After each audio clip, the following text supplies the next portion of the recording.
सब चिल्ला रहे थे, पकड़ो पकड़ो पकड़ो, अरे लेने जाने ना पावे, ले जाने ना पावे, पकड़ो पकड़ो, छुड़ा लो छुड़ा लो, जानकी जी को ना ले जाने पावे। तो राम जी का किए, परशुराम जी को बुलवा लिए। और परशुराम जी साधारण थोड़ी, जहां परशुराम जी परसा लेकर के बाकी गेट बंद, जिस गेट से प्रवेश, भारी शरीर, साब राजा जैसे ही परशुराम जी प्रवेश भय, भारी भभूति लगाए हुए, बड़ी बड़ी जटाएं शीश पर, वही परशुराम जी जिन्होंने 21 बार पृथ्वी से, जो अधर्मात्मा राजा थे उनको विहीन करके पृथ्वी को दान दे दिया था भूदेवों को। उस जमाने में सबसे ज्यादा व्यक्ति अगर किसी को डरता था तो परशुराम जी को। और जो चिल्ला रहे थे पकड़ो पकड़ो, मारो मारो, जहां दरवाजे पे नजर पड़ी, ए दादा परशुराम, तो जो आगे वाले थे जैसे ही देखा दादा परशुराम, सो चुप हो गए। अब भागते तो बनता नहीं क्योंकि दरवाजा एक ही, साफ खड़े हो गए। अब पीछे वाला कह रहा है पकड़ो, तो पीछे वाले को क्या पता कि कोई और आ गया, तो वो पीछे चिल्ला, खड़े क्या हो, अब चिल्लाओ पकड़ो।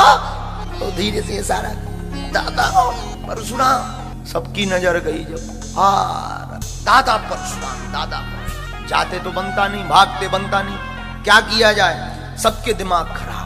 और परशुराम जी जिसकी तरफ भर नजर देख दें कि ये तो देखा हुआ लग रहा, उसे लगे कि हमारी आयु के दिन पूरे हो गए। नजदीक जाने की हिम्मत ही नहीं पड़ी। बोले कहीं अगर प्रणाम करने गए और फरसा उठा के उन्होंने ठोक दिया, उससे अलग धड़ा लग। इसलिए जो जहां है वहीं से दंडवत प्रणाम, हमारे बाप का नाम ये है, हम प्रणाम कर रहे। और जैसे ही परशुराम जी अंदर आए तो विश्वामित्र जी को गले से लगा, आओ आओ। विश्वामित्र जी जैसे ही गले से लगे सो दोनों हाथ पकड़ लिए और राम जी से कहा, लक्ष्मण करो प्रणाम, जल्दी करो। बोले क्यों? बोले अगर प्रणाम करें और किसी ने कह दिया कि यही है, यही ने धनुष तोड़ा, तो फरसा उठ जाए, फिर बचाएगा। जैसे ही प्रणाम किए तो तुरंत परिचय दे दिया, पूछा है ही नहीं परशुराम जी ने। राम जी ने प्रणाम किया, तुरंत विश्वामित्र जी ने परिचय दिया, ये दोनों जो है राम लक्ष्मण दशरथ जी के पुत्र हैं। बस हो गया काम। अब जाओ, पीछे हो जाओ। राम को देख करके तो हाँ अच्छा लगा परशुराम जी को। अब जनक जी की तरफ देखा परशुराम जी ने, ए राजा जनक बताओ, ये सब राजा किस कारण से आए हुए हैं, इतनी भीड़ क्यों लगी है? जनक जी ने प्रणाम किया, हाथ जोड़कर कहा, महाराज बस बेटी का विवाह था। बेटी का विवाह, इतना शोर क्यों? कुछ नहीं। लेकिन तब तक कुछ जनक जी कह पाते, तब तक परशुराम जी की दृष्टि गई कहां? भूमि पर धनुष को देखा, दोनों खंड डले हुए थे। धनुष को टूटा हुआ देख करके क्रोध में आकर के कठोर वचन में परशुराम जी, ए जनक सावधान, ये बताओ ये धनुष किसने तोड़ा है? अब जनक जी नाम तो ले नहीं सका, अगर नाम ले कि इन्होंने तोड़ा तो अभी बिटिया की शादी की बरमाला डरी। भैया इतने डर गए कि उत्तर आ ही नहीं रहा मुख। और परशुराम जी लाल परसा लें, सावधान, किसने धनुष तोड़ा उसको बाहर करो, अगर तुमने बाहर नहीं किया तो सब राजाओं को मार दिया जाएगा, एक राजा नहीं बचेगा। अब राजा सब और डराने लगे, कंपन वाइब्रेशन शुरू होगा बॉडी में, सब राजन को बोले ले हो जैसे तैसे। अब बची सोचे भाई साहब आ गए। अब राजा आपस में बात करें, हमने पहले ही कही थी भग चलो, अब तुम ही नहीं गए, देखो भी आ गए, बेकार सब राजा मारे जाए। दूसरे बोले चुप रहो, दादा परशुराम है, ज्यादा बोलो ही मत। सब बड़े चिंता में कि अब क्या होगा क्या होगा क्या होगा। जानकी जी डरी हुई, तो राम जी ने सोचा सब डर गए हैं, जरा मलहम लगा दी जाए। तो हाथ जोड़ करके राम जी बोले, इस धनुष को तोड़ने वाला आपका ही कोई दास होगा।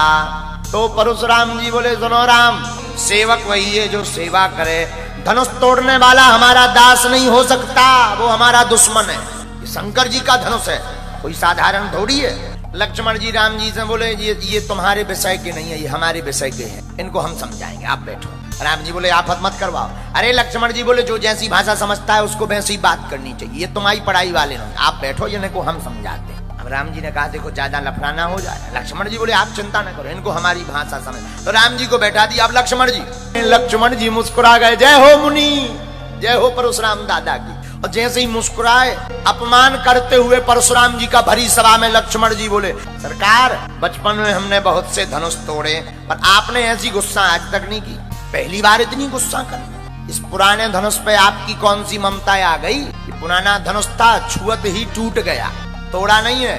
लक्ष्मण जी की बातें सुनकर परशुराम जी का पारा और गर्म हो गया। लक्ष्मण जी ने हाथ जोड़ के पूछा, अच्छा जो बताओ धनुष तुम्हारा है? परशुराम जी बोले नहीं, शंकर जी का। अच्छा तो शंकर जी ने तुम्हें दिया? नहीं। किसको दिया? जनक जी को। जनक जी ने तोड़वा लिया, तुम क्यों टूटे जा रहे? लक्ष्मण जी की इतनी बातें सुनकर के क्रोध में भर गए।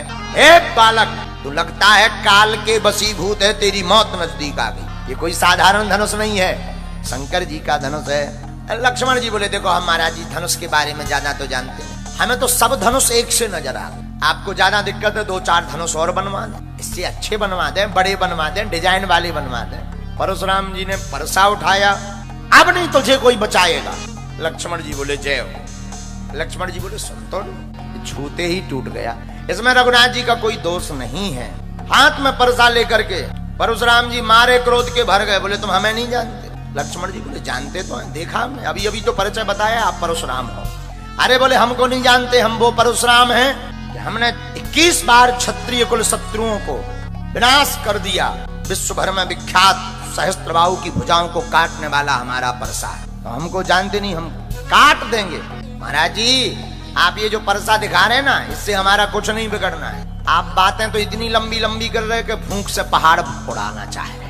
अब परशुराम जी को कोई इतनी बात कह दे और आग लग गई। अंततो गत्वा परशुराम जी विश्वामित्र की तरफ देख करके बोले बाद में हमें तुम दोष मत देना, इसका वध निश्चित है। राम जी ने सोचा कि इन्होंने तो ज्यादा बैटिंग कर, सच में ना मामला गड़बड़ा जाए, कहूँ आफत हो जाए। तो राम जी तो बड़े सरल हैं, राम जी की वाणी सुन करके परशुराम जी का क्रोध शांत हुआ।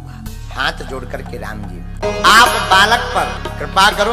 बानरों का और बालक का महाराज एक ही स्वभाव होता है। आप तो परम ज्ञानी हो, महात्मा हो, मुनि हो, आपका तो इतना बड़ा नाम परशुराम, हमारा तो छोटा सा नाम राम।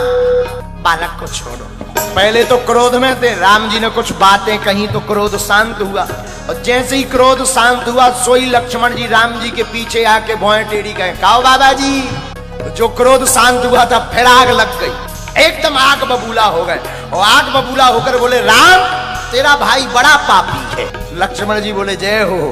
लक्ष्मण जी कहते महाराज आप बड़े परुषा वाले हैं, लेकिन महाराज हम सच बतावें आपका परुषा हमें कुल्हाड़ी नजर आ रही छोटी सी। परशुराम जी बोले तुमने परसा का चमत्कार नहीं देखा, कईयों को मार दिया। लक्ष्मण जी बोले अभी बताओ तब देखें तब माने।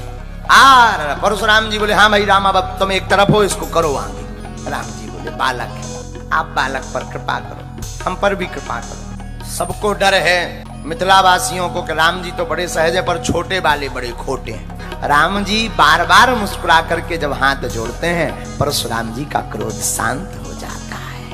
अपना भी धनुष दिया, बल को देखा, राम जी ने धनुष चढ़ा करके परशुराम जी को भी दिव्य दर्शन दिए। परशुराम जी भगवान को प्रणाम करके चले गए। राम जी बोले लेकिन भाई लंका तो आपने जलाई। हनुमान जी बोले हमने नहीं जलाई। बोले किसने जलाई? बोले उसमें बहुत से लोग हैं। बोले कौन कौन? बोले पहला दोष उसको ठहराया जाए जिसने त्रिजटा को सपना दिया। राम जी बोले आपकी नजर में किसने दिया होगा? हनुमान जी हाथ जोड़कर बोले आपके अलावा कौन दे सकता है? राम जी बोले हम क्यों देंगे? हनुमान जी बोले हमें आप मैसेज भेज नहीं पाए होंगे तो हमें लगा कि हमारी कॉल लग नहीं पाई, त्रिजटा की कॉल लग गई तो आपने उसे सपना दे करके कह दिया कि हनुमान जी रावण को बताते भी आना कि हम किसके दूत हैं, लंका जला करके ही आना।